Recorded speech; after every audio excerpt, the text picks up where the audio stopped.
മറ്റേത് തൊഴിലിനേക്കാളും ഉപരി പത്രപ്രവർത്തനം എന്നത് സാമൂഹിക സേവനമടക്കമുള്ള ഒട്ടേറെ കാര്യങ്ങൾ ചെയ്യാനുള്ള വിശാലമായ ക്യാൻവാസാണ് എന്ന് കരുതുകയും ആ മേഖലയിലേക്ക് കാലെടുത്ത് വെക്കുകയും ചെയ്ത പഴയകാല പത്രപ്രവർത്തകർ ഏറെയാണ്. അങ്ങനെ പത്രപ്രവർത്തന രംഗത്തേക്ക് കാലെടുത്ത് വെക്കുകയും അതിനുശേഷം പത്രപ്രവർത്തന പരിശീലന രംഗത്ത് നേതൃത്വം നൽകുകയും ചെയ്യുന്ന കേരള കൗമുദിയുടെ പഴയ കാല പത്രപ്രവർത്തകൻ ശ്രീ പി ബാലകൃഷ്ണനാണ് ഫോർത്ത് എസ്റ്റേറ്റിലെ ഇന്നത്തെ നമ്മുടെ അതിഥി.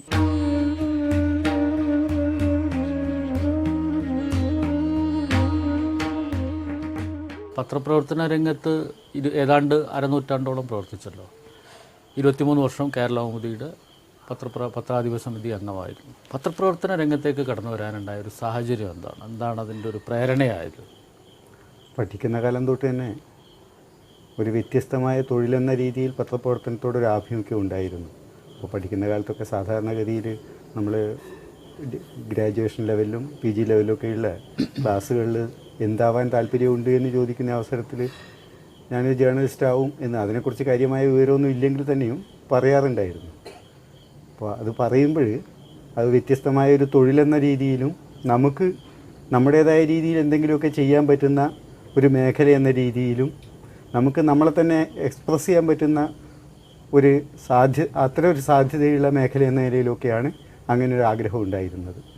അതിനുവേണ്ടി വല്ല മുന്നൊരുക്കങ്ങളും നടത്തി? പത്രപ്രവർത്തന പഠനം അങ്ങനെ എന്തെങ്കിലും ഒരു മുന്നൊരുക്കങ്ങളോടുകൂടിയാണോ ഈ മേഖലയിലേക്ക് കടന്നു? മുന്നൊരുക്കങ്ങളൊന്നും ഉണ്ടായിരുന്നില്ല. പക്ഷേ സാധാരണഗതിയിൽ ഉണ്ടാകുന്നതിൽ കൂടുതൽ പത്രം വായിക്കുക, അല്ലെങ്കിൽ സാധാരണഗതിയിൽ കൂടുതൽ ലോകവിവരം ഉണ്ടാകുന്ന രീതിയിലും ചുറ്റും നടക്കുന്ന കാര്യങ്ങളിലൊക്കെയുള്ള താല്പര്യമൊക്കെ പഠിക്കുന്ന കാലത്തെ സ്വാഭാവികമായി തന്നെ കുറച്ച് കൂടുതലുണ്ടായിരുന്നു.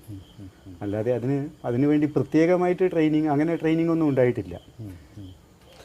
പത്രപ്രവർത്തനം പഠിച്ചത് പിന്നീട് ഞാൻ ജോലിയിൽ പ്രവേശിച്ച ശേഷമാണ് ഒരു അക്കാഡമിക് തലത്തിൽ കോഴ്സിന് ചേർന്ന് പഠിച്ചത്.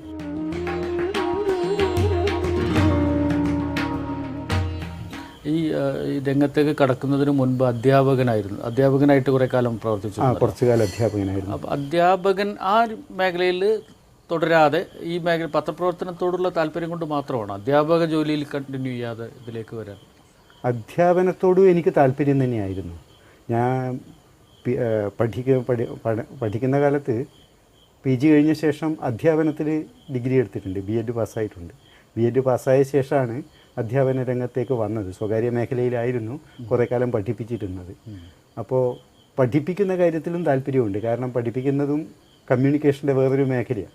ഇതിൽ രണ്ടിനും സമാനമായ ഒരേ രീതിയിൽ നമുക്ക് ആവശ്യമുള്ള ആപ്റ്റിറ്റ്യൂഡും കാര്യങ്ങളൊക്കെ ഒരേപോലെ വേണ്ട മേഖലകൾ തന്നെയാണ് ഏതാണ്ട്.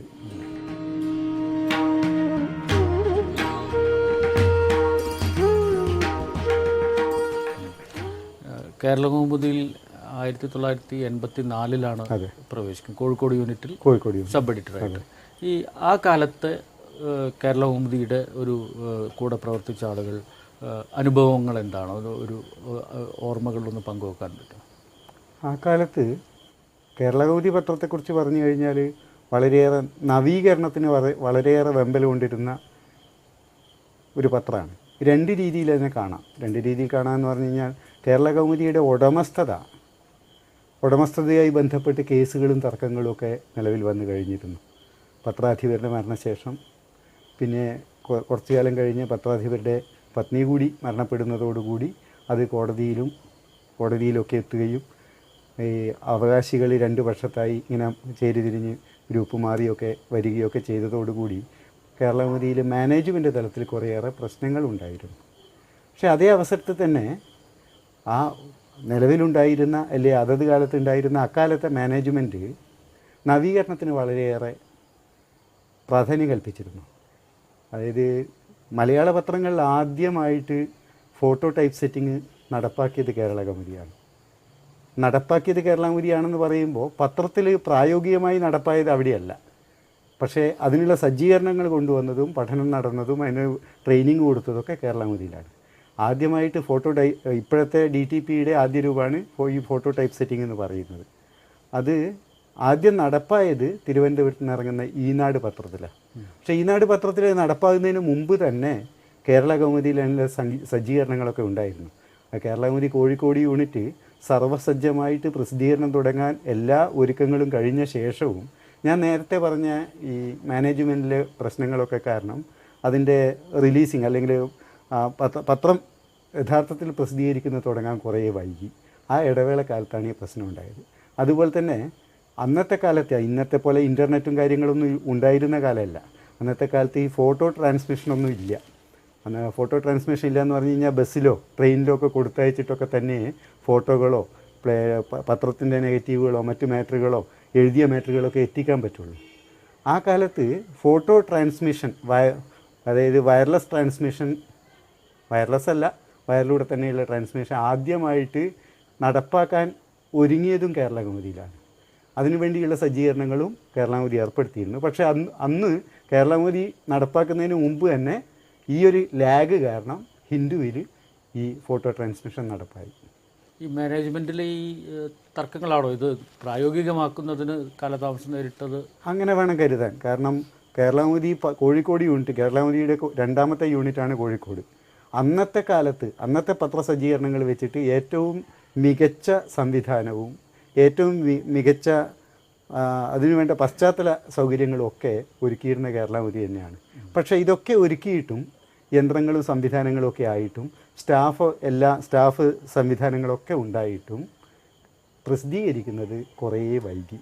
അത് പലതവണ തുടങ്ങാൻ വേണ്ടി ദിവസം നിശ്ചയിച്ച ശേഷമൊക്കെ മാറ്റേണ്ടി വന്നു. അത് ഈ മാനേജ്മെൻറ്റിലുണ്ടായിരുന്ന തർക്കങ്ങളും മറ്റും കാരണമാണ് അങ്ങനെ വൈകിയിരിക്കാൻ സാധ്യത. ആ ഇടവേളയിൽ പലരും മുന്നിൽ പോയി. ഈ ആധുനികവൽക്കരണത്തിൽ ആദ്യത്തേതെന്ന് അവകാശപ്പെടാൻ പറ്റുന്ന പലതും മറ്റുള്ളവർക്ക് അവകാശപ്പെടുന്നതിന് പറ്റുന്ന രീതിയിൽ പിന്നീട് പലപ്പോഴും ഈ പേജ് ട്രാൻസ്മിഷൻ അങ്ങനെയുള്ള കാര്യങ്ങളൊക്കെ ആദ്യം നടപ്പായത് കേരള കൗമുദി തന്നെയാണ്.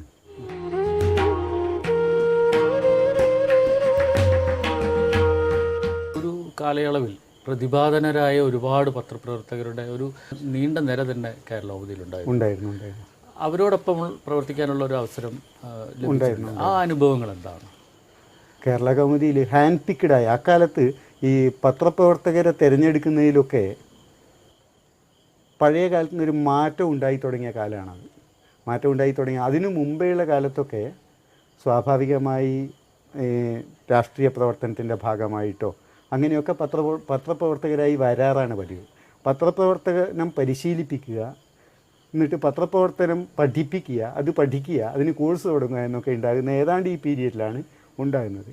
അപ്പോൾ അങ്ങനെ ഉണ്ടായിട്ട് ഒരു ഹാൻഡ് പിക്ഡായ ഒരു ഗ്രൂപ്പ്, ചെറുപ്പക്കാരുടെ ഒരു ഗ്രൂപ്പ് തന്നെ അക്കാലത്ത് കേരള കൗമുദിയിൽ വർക്ക് ചെയ്ത് തുടങ്ങിയിരുന്നു. പക്ഷേ ഞാൻ നേരത്തെ പറഞ്ഞ ദൗർഭാഗ്യകരമായ കുറേ ഡെവലപ്മെൻറ്റുകളുടെയൊക്കെ ഫലമായാവാം അതിൽ പെട്ട വളരെ നല്ല ഭാവിയിൽ വളരെ ഉയർന്നു വരേണ്ടിയിരുന്ന പല പത്രപ്രവർത്തകരും പിന്നീട് പലപ്പോഴായിട്ട് മറ്റു പല പത്രസ്ഥാപനങ്ങളിലേക്ക് ചേക്കേറുകയുണ്ടായിട്ടുണ്ട്. ഇപ്പം പി ജെ മാത്യു സാറ് അക്കാലത്ത് ഡൽഹിയിൽ ഹിന്ദുസ്ഥാൻ ടൈംസിൽ നിന്ന് നേരെ കേരള കൗമുദിയിൽ കോഴിക്കോട്ട് ന്യൂസ് എഡിറ്ററായിട്ടാണ് വരുന്നത്. NN സത്യവ്രത സാർ അവിടെ ഉണ്ടായിരുന്നു, NP മുഹമ്മദ് ഉണ്ടായിരുന്നു. ഇങ്ങനെ സാമൂഹ്യ രംഗത്തും സാംസ്കാരിക രംഗത്തും പത്രപ്രവർത്തനത്തിലെ ആചാര്യന്മാരെന്ന് പറയാവുന്ന ഒരുപാട് പേര് അക്കാലത്ത് കേരള കൗമുദിയിൽ വർക്ക് ചെയ്തിരുന്നു. കോഴിക്കോട് യൂണിറ്റിൻ്റെ കാര്യമാണ് ഞാൻ പറഞ്ഞത്. മറ്റ് യൂണിറ്റുകളിലും സമാനമായ അവസ്ഥാവിശേഷം തന്നെയാണ് ഉണ്ടായിരുന്നത്. അവിടെ ഉണ്ടായിരുന്ന ഒരു തൊഴിലന്തരീക്ഷം എങ്ങനെയായിരുന്നു? ഒരു പത്രപ്രവർത്തകരുടെ ഒരു കൂട്ടായ്മ എങ്ങനെയായിരുന്നു? ഒരു പത്രപ്രവർത്തകരുടെ കൂട്ടായ്മക്ക് തകരാറൊന്നും ഉണ്ടായിരുന്നില്ല. വളരെയേറെ സ്വാതന്ത്ര്യം ഉണ്ടായിരുന്നു. കേരള കൗമുദിയെ സംബന്ധിച്ച് പറഞ്ഞു കഴിഞ്ഞാൽ മറ്റ് പത്രങ്ങളെ അപേക്ഷിച്ച് സാധാരണഗതിയിൽ പൊതുവെ പറഞ്ഞാൽ പത്രപ്രവർത്തകർക്ക് സ്വാതന്ത്ര്യം വളരെയേറെ ഉണ്ടായിരുന്ന ഒരു സ്ഥാപനം തന്നെയാണ്. പത്രപ്രവർത്തകർക്ക് ഇപ്പോൾ ഇന്ന വാർത്തകൾ കൊടുക്കരുത്, അല്ലെങ്കിൽ ഇന്ന വാർത്തകൾ കൊടുക്കണം, ഇത്ര കൊടുക്കണം എന്നൊക്കെയുള്ള രീതിയിലുള്ള നിഷ്കർഷകളും അല്ലെങ്കിൽ നിർദ്ദേശങ്ങളൊക്കെ താരതമ്യേന വളരെ കുറവായിരുന്നു. മറ്റ് സ്ഥാപനങ്ങളെ അപേക്ഷിച്ച കാലത്ത് കുറവായിരുന്നു. പക്ഷേ ഈ മാനേജ്മെൻറ്റിലുള്ള പ്രശ്നങ്ങളും അതുമായി ബന്ധപ്പെട്ടുള്ള ഉണ്ടായ പല ചില്ലറ സംഭവവികാസങ്ങളുമൊക്കെ കാരണം പലപ്പോഴായിട്ട് പത്രം വളരെ പിറകിലേക്ക് വരികയായിരുന്നു. അക്കാലത്ത് കേരള കൗമുദി കേരളത്തിലെ മൂന്നാമത്തെ പത്രമായിരുന്നു അന്ന്. മൂന്നാമത്തെ പത്രം എന്ന് പറയുമ്പോൾ രണ്ടാമത്തെ പത്രം കഴിഞ്ഞ് മൂന്നാമത്തെ പത്രത്തിലേക്ക് വലിയ ദൂരം ഉണ്ടായിരുന്നില്ല.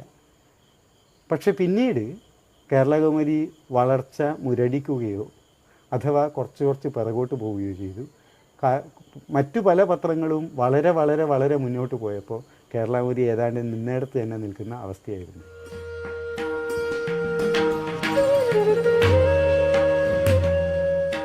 തിരുവനന്തപുരത്തായിരുന്നല്ലോ കേരളകൗമുദിയുടെ ഒരു ശക്തി കേന്ദ്രം എന്ന് പറയുന്നത്. അതെ. കോഴിക്കോട്ട് 84-ലാണോ യൂണിറ്റ്? 84 സെപ്റ്റംബറിലാണെന്ന് തോന്നുന്നു. കൃത്യമായി 84-ൽ കോഴിക്കോട്ട് യൂണിറ്റ് തുടങ്ങുന്നു. അന്ന് കോഴിക്കോട് എന്ന് പറയുന്ന മലബാർ എന്ന് പറയുന്നത് മാതൃഭൂമിയുടെ ഒരു ശക്തമായ സാന്നിധ്യമുള്ള ഒരു, അവിടെ ഈ വേരോട്ടം കണ്ടെത്താൻ കേരളകൗമുദിക്ക് എങ്ങനെയാണത് കഴിഞ്ഞിരുന്നു? അത് എങ്ങനെയായിരുന്നു അതിൻ്റെ ഒരു ഈ കേരളത്തിൻ്റെ ഒരു സോഷ്യോ പൊളിറ്റിക്കൽ സെറ്റപ്പിൽ വളരെയേറെ സ്പേസ് ഉള്ള ഒരു പത്രമാണ് കേരളകൗമുദി. അന്നും അതെ, ഇപ്പോഴും ഏതാണ്ട് അങ്ങനെയൊക്കെ തന്നെയാണ്. സ്പേസ് ഉണ്ട്, ഉപയോഗപ്പെടുത്തുന്നതിലോ അല്ലെങ്കിൽ എവിടെയൊക്കെയോ എന്തൊക്കെയോ പാളിച്ചകൾ സംഭവിക്കുന്നതുകൊണ്ടാണെന്നാണ് ഞാൻ കരുതുന്നത്. അതായത് കേരളത്തിലെ കമ്മ്യൂണിസ്റ്റ് പ്രസ്ഥാനത്തിൻ്റെ മുന്നേറ്റം, ഇടതുപക്ഷം എന്ന് പറഞ്ഞു കഴിഞ്ഞാൽ മധ്യത്തിൽ നിന്ന് ഇടതുപക്ഷത്തേക്കുള്ള അങ്ങനെ ഒരു സമൂഹത്തിൻ്റെ അത്തരമൊരു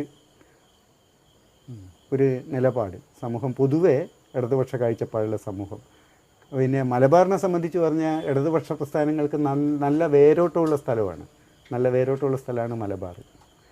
അപ്പോൾ അതൊക്കെ കൊണ്ട് ഇവിടെ വാസ്തവത്തിൽ മോശമല്ലാത്ത ഒരു സാധ്യത കേരളകൗമുദിക്ക് ഉണ്ടായിരുന്നു എന്നല്ല. കേരളകൗമുദി ആദ്യം ഇവിടെ പ്രസിദ്ധീകരിക്കുന്ന കാലത്ത് തുടക്കത്തിലാണെന്ന് പറയാനൊക്കെ ഇല്ല. അക്കാലത്ത് വലിയൊരു നമ്പറായ ഏതാണ്ട് 60,000 കോപ്പി കോഴിക്കോട്ട് അടിച്ചിരുന്നു. അക്കാലത്ത് വലിയ നമ്പറാണത്. അക്കാലത്ത് ഒരു യൂണിറ്റിൽ എത്ര അടിക്കുക എന്ന് പറഞ്ഞാൽ മോശമായ കാര്യമല്ല.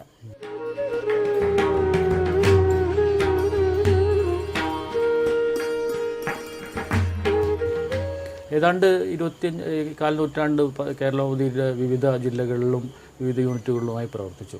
ഈ സമയത്തുള്ള എന്തെങ്കിലും അവിസ്മരണീയമായ എന്തെങ്കിലും അനുഭവങ്ങളോ അങ്ങനെ എന്തെങ്കിലും ഓർക്കാൻ, പങ്കുവെക്കാൻ? ഞാൻ താരതമ്യേന കൂടുതലും ഡെസ്കിൽ എഡിറ്റിംഗ് വിഭാഗത്തിലാണ് പ്രവർത്തിച്ചത്. റിപ്പോർട്ടിങ്ങിൽ എൻ്റെ അനുഭവങ്ങൾ താരതമ്യേന കുറവാണ്. അതുകൊണ്ട് എന്നാൽ കുറഞ്ഞ കാലത്ത് പ്രവർത്തിച്ചിട്ടില്ല എന്നും പറയാനൊക്കില്ല, പ്രവർത്തിച്ചിട്ടുണ്ട്.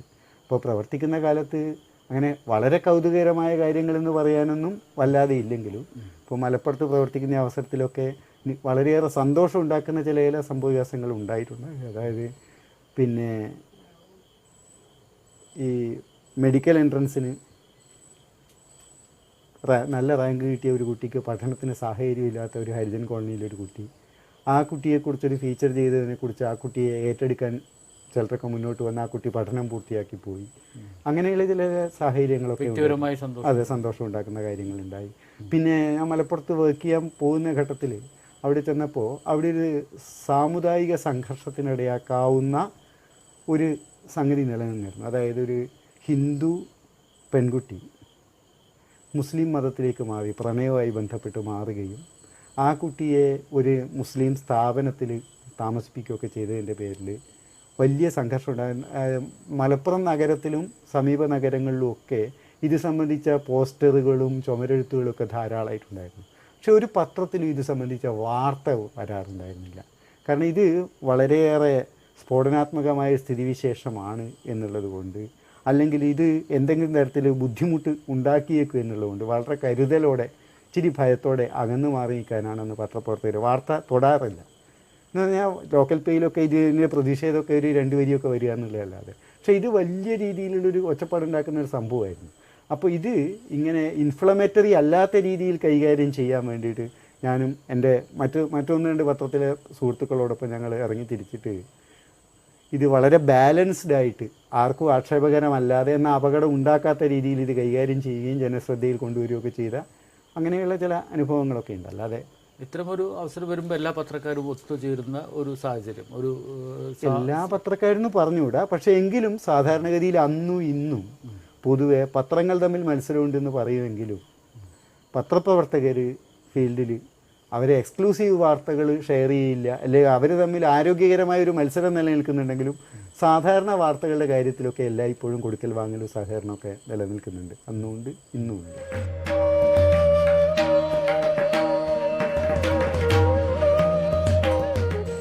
80കളുടെ മധ്യത്തിൽ പത്രപ്രവർത്തനം തുടങ്ങിയൊരു വ്യക്തി എന്നുള്ള നിലയിൽ ഒരുപാട് മാറ്റങ്ങൾ കാലത്തിന് മുന്നോട്ടുള്ള പോക്കിൽ ഒരുപാട് മാറ്റങ്ങൾ സംഭവിച്ചിട്ടുണ്ട്.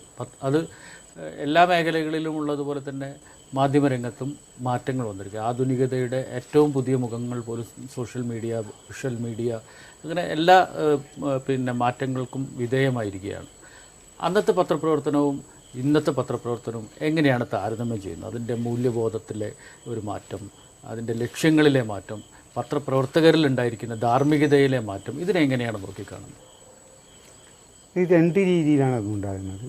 മുഖ്യമായി ഉണ്ടായത് ടെക്നോളജിക്കൽ ബന്ധപ്പെട്ടുള്ള മാറ്റമാണ്. ടെക്നോളജിക്കൽ ഡെവലപ്മെൻറ്റ് എന്ന് പറഞ്ഞു കഴിഞ്ഞാൽ വലിയൊരു എടുത്തുചാട്ടം ഈ കാലഘട്ടത്തിൽ ഉണ്ടായിട്ടുണ്ട്. എടുത്തുചാട്ടം, ഒരു കുതിച്ചുചാട്ടം എന്ന് പറയാം. അതായത് അക്കാലത്ത് കമ്മ്യൂണിക്കേഷനുള്ള സാധ്യതകളും സൗകര്യവും വളരെ പരിമിതമായിരുന്നു. കമ്പ്യൂട്ടർ ഏതാണ്ട് ഇവിടെ വ്യാപകമായി നടപ്പായി വന്നത് ആ കാലത്താണ്. കമ്പ്യൂട്ടർ വന്നതിന് തൊട്ടു പിന്നാലെ ഇൻ്റർനെറ്റ് സൗകര്യം വന്നു. ഇൻ്റർനെറ്റ് സൗകര്യവും പിന്നീട് തുടർന്ന് മൊബൈൽ ഫോണും വന്നു. ഇതോടുകൂടി ചിത്രം അപ്പാടെ മാറി. അതായത് കമ്മ്യൂണിക്കേഷൻ രംഗത്തുള്ള സാധ്യതകൾ നമ്മൾ മുമ്പേ ചിന്തിക്കാത്ത രീതിയിൽ മാറി. ഒരു ഉദാഹരണം പറഞ്ഞു കഴിഞ്ഞാൽ, അന്നത്തെ പത്രപ്രവർത്തനം വളരെ വളരെ ഒരുപാട് പരിമിതിയുള്ളതായിരുന്നു. അതായത് ഒരു തലക്കെട്ട് കൊടുക്കണമെങ്കിൽ ഒരു 3 കോളം തലക്കെട്ട് കൊടുക്കണം, അല്ലെങ്കിൽ 4 കോളം തലക്കെട്ട് കൊടുക്കണം. തലക്കെട്ട് കൊടുക്കണമെങ്കിൽ നമ്മൾ നിശ്ചയിച്ച ടൈപ്പിലുള്ള അക്ഷരം, എത്ര അക്ഷരം ആ കോളത്തിൽ പോകും, ആ ടൈപ്പിൽ, ആ നിശ്ചിത ടൈപ്പിൽ